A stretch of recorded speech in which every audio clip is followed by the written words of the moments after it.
This is Religion in the News, sponsored by Wish TV, in cooperation with the Church Federation of Greater Indianapolis. Good morning, Indianapolis. Welcome to Religion in the News. I'm J.R. Ryder. Joining me today is Gabrielle Campo and Reggie Barney. We have a great show for you today as our guests talk about their efforts to prepare kids for life and their moral formation, an upcoming gospel concert, and an arts ministry to help other artists. Stay tuned.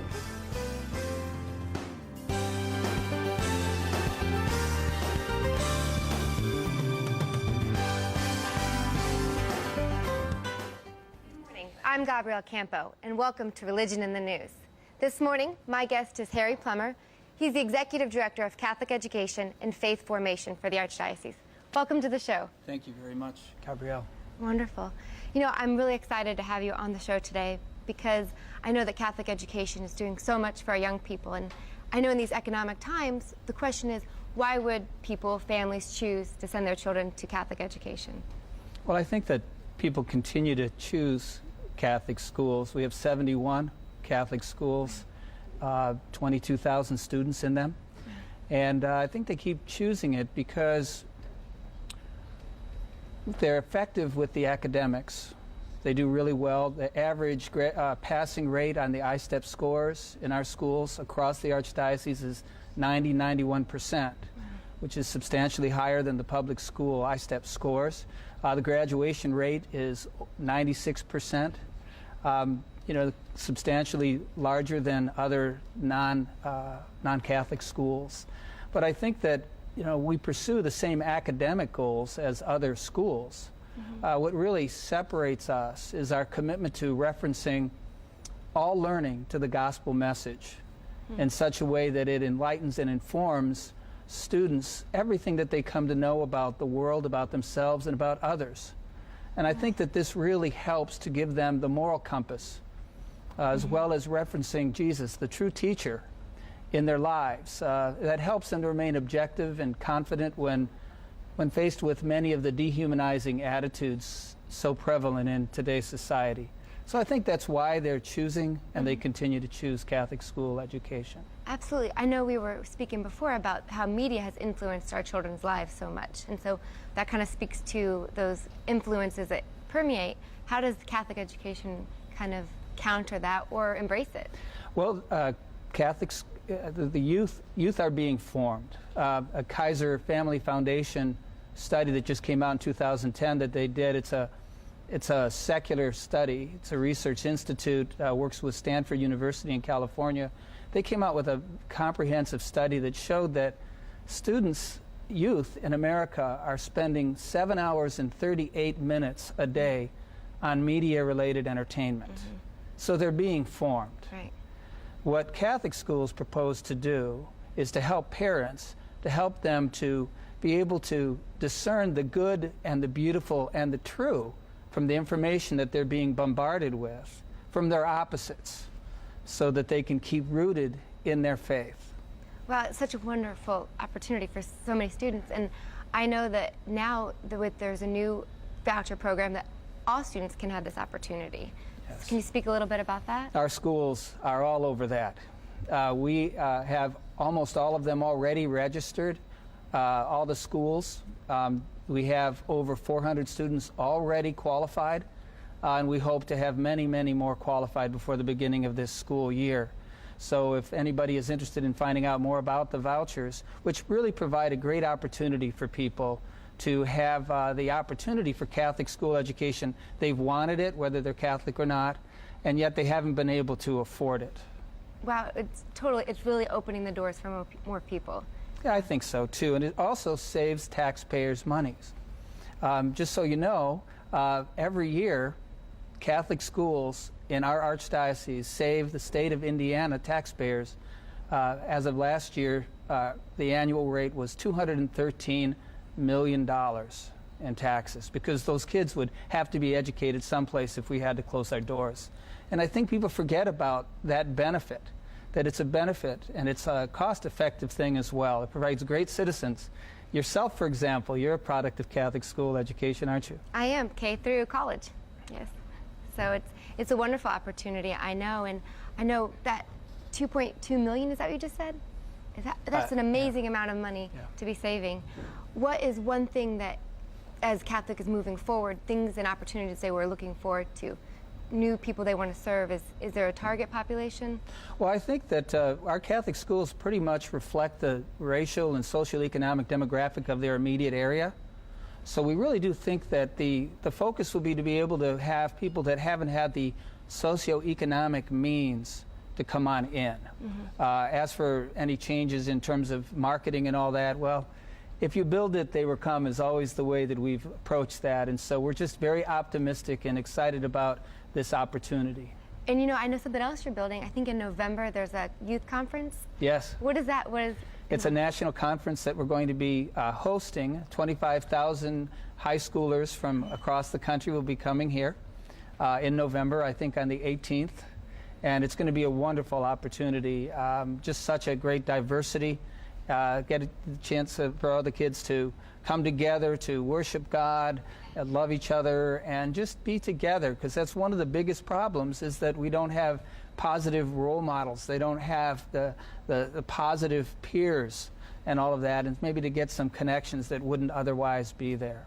Absolutely, and it seems this has been your first year of completing at the Archdiocese, and you've undertaken so much, and I know your second year is going to be just as wonderful.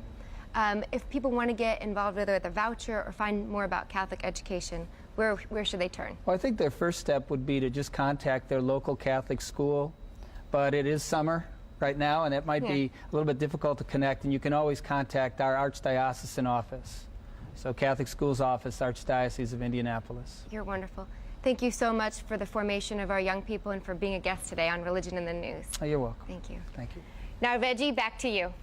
Thanks, Gabrielle. And coming up next, my guests talk about an upcoming gospel concert when we return.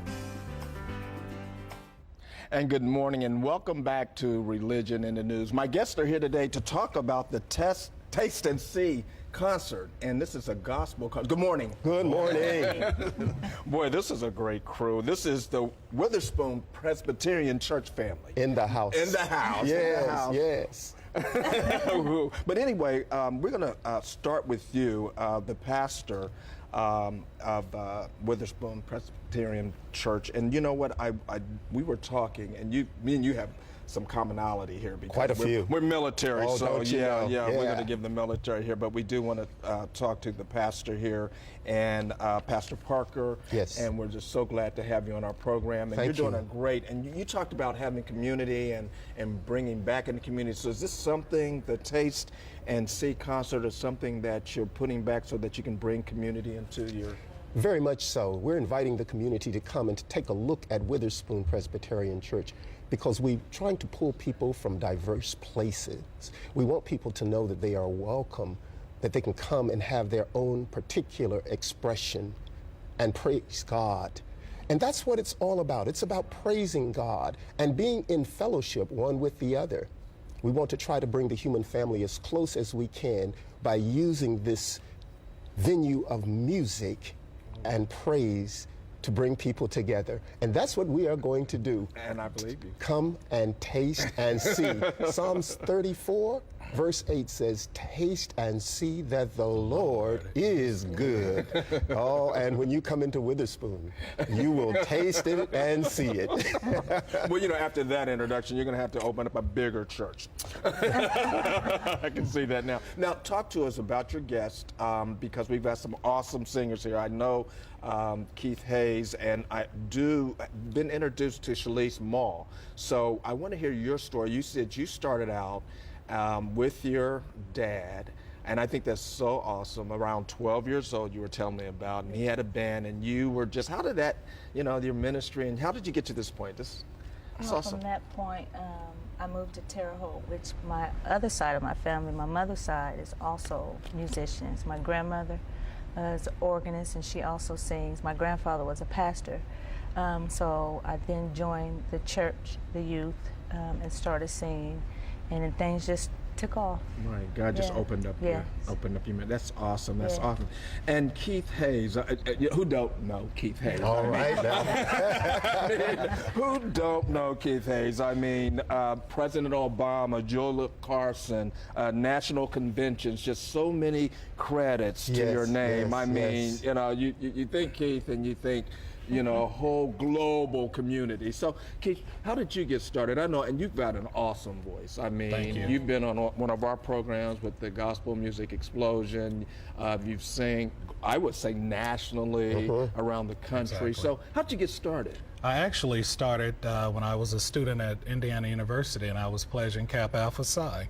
And our chapter advisor, Michael V.W. Gordon, kept going down the pledge class line, and he kept saying, "Where's this glorious sound coming from?" And fortunately for me, You mean it wasn't from the heavens? no.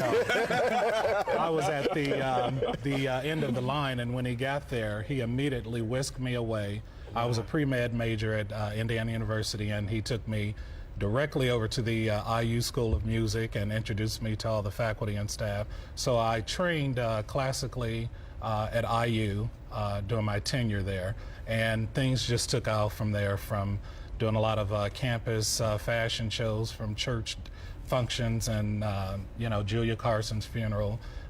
President Obama. President What was Obama. that like? I know a lot of people, you know, just being with President. I mean, that is, and being in history. I mean, let's It talk was an about that. awesome experience. Right. It was very humbling, but I always keep in mind, my mother always told us, it's not who you're singing to, but it's who you're singing for, and All that's right God now. Almighty. All right. So it's very humbling, but I'm very honored to have had those different experiences. Right, and you know, I do want to give some credit to the promoter, because I know what it's like to promote. Right to the right of me, probably to the left of your screen, right there, Paul Harden. We do want to recognize you, and we do want to recognize Vincent Fennell, who has a very famous name in Yes, the sir. community. Oh, And we yes. appreciate Excellent them drummer. and being a part of your community. We don't want to recognize it. But anyway, let's bring this up, because we do want to make sure that the community gets this.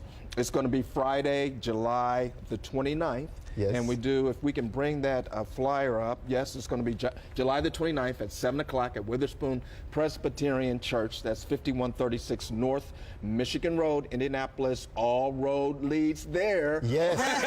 Oh, yes. If they want to have a praise party, that's the place they want to be. That's party. right. That's You know, right. You know, and a lot of people, you know, don't receive that. You know, a praise party. You know, That's what it is. Yeah. And, Jesus loved a party. and David danced. Is that what? Oh, don't you know? Sure. Yes, yes. Out of his clothes. Reggie, we did want to also mention that Reverend Michael Jones of the Progressive Baptist Church and their praise team will also be participating in the Yes. concert. Okay. Yes. Awesome. And he's a phenom in his own right. So And we have a liturgical dancer coming. Wow. Oh, it's Janae just going. Mackins. Wow. So it's just Awesome. going. So. And John Ray, former music director at Light of the World Christian Church, Yes. will be accompanying us that evening. Chauvin is So- going to be in the house. And it's going to be just awesome because, you know, people have all different ways and of we- praising. And we appreciate that. We have to wrap up. I appreciate you Thank coming, you. Pastor. Thank you Yes. so much, and we thank you. JR. All right, thanks, Reggie and guests. My guest talks about an upcoming arts ministry that is connecting, encouraging, and equipping Christian artists. You'll hear that story next when we return.